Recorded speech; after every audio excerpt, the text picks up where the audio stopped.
notice that these sets are pretty much dressed to look like a regular San Francisco subway station, down to the San Francisco Examiner newspaper machine over in the back, and the subway map on the left wall. You'll also see tracks to the left of us.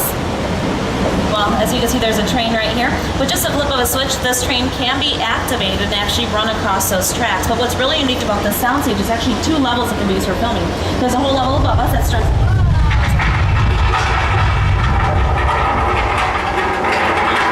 Just a minor tremor. We do that.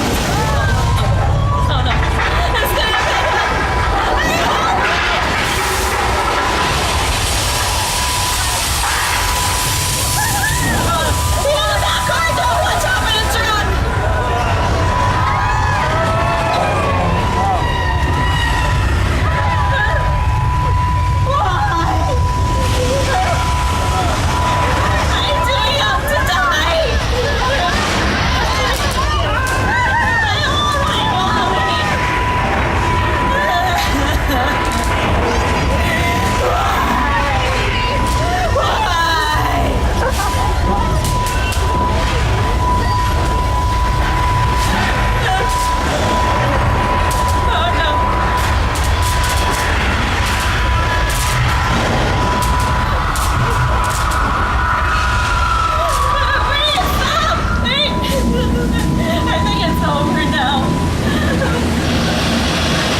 Wisconsin.